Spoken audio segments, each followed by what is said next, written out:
Hi friends, welcome to my channel. நம்ம சேனலை இப்போ தான் புதுசாக பார்க்குறீங்க அப்படின்னாக்கா மறக்காமல் சப்ஸ்கிரைப் பண்ணிவிடுங்க. கூடவே வர பெல் ஐக்கானையும் அப்படியே ப்ரெஸ் பண்ணிவிடுங்க. அப்போ தான் நான் போடுற வீடியோ உங்களுக்கு உடனுக்குடனே நோட்டிஃபிகேஷனில் காட்டும். இந்த வீடியோஸ்லாம் உங்களுக்கு பிடிச்சிருந்தா அப்படியே லைக் பட்டனையும் ஒரு தட்டு தட்டி விட்டுடுங்க. ரொம்ப சிம்பிளாக குயிக்காக செய்யக்கூடிய ரெசிபீஸ், ரொம்ப ஈஸியாக செய்யக்கூடிய ரெசிபீஸ், வீட்டில் உள்ள பொருட்களை வச்சு டேஸ்ட்டாக செய்யக்கூடிய ரெசிபீஸ்லாம் நம்ம சேனலில் நிறைய இருக்குது. மறக்காமல் சப்ஸ்கிரைப் பண்ணிவிட்டு லைக்கும் பண்ணிவிட்டு ஷேரும் பண்ணிவிட்டு நம்ம வீடியோவை பாருங்கள். இன்றைக்கும் ரொம்ப சிம்பிளாக டேஸ்ட்டாக செய்யக்கூடிய ஒரு ரெசிபி தான் பார்க்க போகிறோம். இது ரொம்ப சிம்பிளாக செஞ்சிடலாம். நமக்கு எப்போல்லாம் ஸ்வீட் சாப்பிட்ணுங்கிற கிரேவிங் வருதோ அப்போ நீங்கள் இதை செஞ்சு சாப்பிட்லாம். ரொம்ப டைம் எடுக்காது. கம்மி இன்க்ரீடியன்ட்ஸ் வச்சு ஈஸியாக குயிக்காக செய்யக்கூடிய ரெசிபி தான் இது. நீங்கள் இந்த ரெசிப்பியை மைதா மாவுலேயும் செய்யலாம், கோதுமை மாவுலேயும் செய்யலாம். ரொம்ப நல்லாயிருக்கும். ரெண்டு மாவில் எந்த மாவை யூஸ் பண்ணி செஞ்சீங்கன்னாலும் இந்த மெத்தடில் செய்யுங்க. டேஸ்ட் வேறு லெவலில் இருக்கும். நான் இன்றைக்கி மைதா மாவு 1 கப்பு எடுத்திருக்கேன்.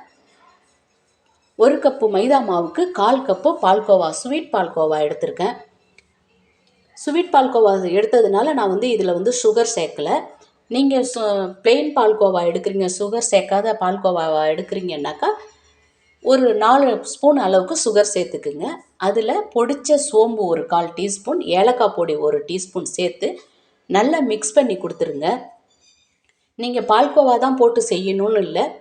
ஒரு 1/4 லிட்டர் பாலில் ஒரு 2 டீஸ்பூன் அளவு பால் பவுட்ரு சேர்த்து நல்லா திக்காக காய்ச்சி அந்த பாலில் கூட நீங்கள் நல்லா ஆற வச்சு, சூடாக கரைக்கக்கூடாது, நல்லா ஆற வச்சு அதில் கூட இந்த மாவை நீங்கள் நல்லா மிக்ஸ் பண்ணி எடுத்துக்கலாம். இந்த இன்க்ரீடியன்ட்ஸ் எல்லாம் சேர்த்து பால்கோவா இல்லை அப்படின்லாம் நீங்கள் ஃபீல் பண்ண தேவையில்லை. அந்த ஃப்ளேவர் உங்களுக்கு பால்கோவாவோட ஃப்ளேவர் இந்த டிஷ்ஷை உங்களுக்கு டேஸ்ட்டையும் ஃப்ளேவரையும் எக்ஸ்டெண்ட் பண்ணி கொடுக்கும். அப்புறம் டிஷ்ஷு ரொம்ப நல்லாயிருக்கும். அதுக்காக பால்கோவா சேர்க்கறது. நீங்கள் பால்கோவா இல்லை, வீட்டில் இருக்கிறதே வச்சு செய்யணுன்னா பாலை ஊற்றி நல்லா காய்ச்சிட்டு, நல்ல பால் பவுட்ரு இல்லைன்னா கூட திக்கான பாலாக காய்ச்சி, நல்லா பால்கோவா ஃப்ளேவர் வர பாலாக காய்ச்சி அதில் நீங்கள் மாவை மிக்ஸ் பண்ணிக்கலாம்.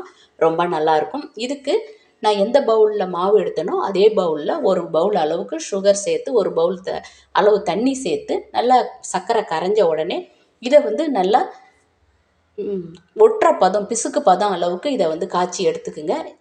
இதில் 1 ஸ்பூன் பொடிச்ச ஏலக்காய் சேர்த்துருக்கேன். நீங்கள் குங்குமப்பூ இருந்தால் குங்குமப்பூ கூட சேர்த்துக்கலாம். ரொம்ப நல்லாயிருக்கும். ஃப்ளேவரும் டேஸ்ட்டும் ரொம்ப நல்லாயிருக்கும். நல்லா கையில் பிசுக்கு பதம் ஒட்டணும். அப்போ தான் நம்ம செய்கிற டிஷ்ஷை அதில் சிரப்பில் போடும்போது நல்லா கோட்டாகி வரும். அதனால் அந்த பதத்தில் பாகை காய்ச்சி அதை ஓரமாக வச்சிடுங்க. இப்போ நம்ம கரைச்சி வச்ச மாவு ஒரு 10-20 நிமிஷம் அப்படியே ரெஸ்ட்டில் விட்டுடுங்க. விட்ட மாவை நல்லா ஒரு ஜாங்கிரி கடாய் மாதிரி ஒரு கடாய் வச்சுக்கிங்க. அப்போ தான் உங்களுக்கு ரொம்ப ஈஸியாக இருக்கும்.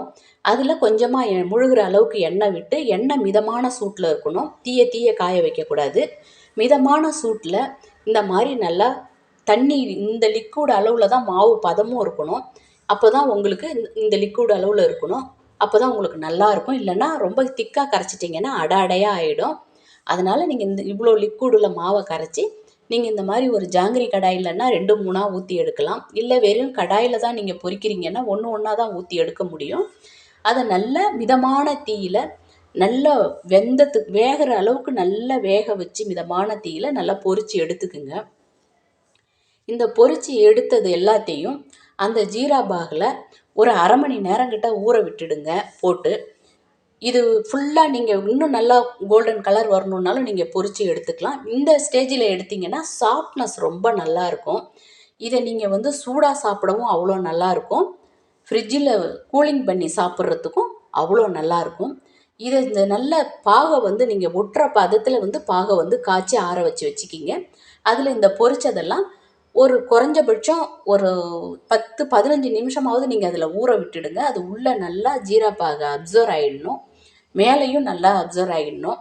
அதுக்கப்புறம் நீங்கள் இதை வெளியில் எடுத்து வச்சுட்டு இதை நீங்கள் 2 விதமாக சாப்பிட்லாம். ஒன்று திக்கான பால், நல்ல ரெமடின்னு சொல்லுவாங்க இல்லையா, அந்த அளவுக்கு அந்த பாலை காய்ச்சி அதில் நட்ஸு நிறைய நீங்கள் துருவி போட்டு இந்த ஜீராவிலேருந்து இதை எடுத்து இந்த மாதிரி ஒரு பிளேட்டில் மாற்றிட்டு அது மேலே நீங்கள் ஜீரா பாகை ஊற்றி அதில் தேவையான அளவு உங்களுக்கு என்னெல்லாம் நட்ஸ் பிடிக்குமோ அதெல்லாம் போட்டுட்டு அது மேலே நீங்கள் நல்லா திக்காக காய்ச்சி வச்சுருக்கிற பாலை இதில் ஊற்றி அது மேலே வெண்ணிலா ஐஸ்கிரீம் வச்சு நீங்கள் சாப்பிட்லாம். இல்லை வெறும் பால் மட்டுமே ஊற்றிட்டு இதை நீங்கள் ஃப்ரிட்ஜில் வச்சுருந்து நல்லா கூலிங்காக எடுத்து இந்த வெயில் டைமில் சாப்பிட்டிங்கன்னா ரொம்ப நல்லாயிருக்கும்.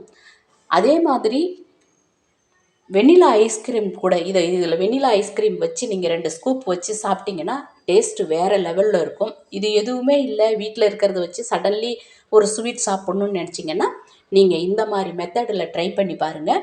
மற்றதெல்லாம் ஆப்ஷன். நீங்கள் வந்து அது இன்னும் டேஸ்ட்டை எக்ஸ்டெண்ட் பண்ணி கொடுக்கும். யாருமே வேண்டான்னு சொல்ல மாட்டாங்க.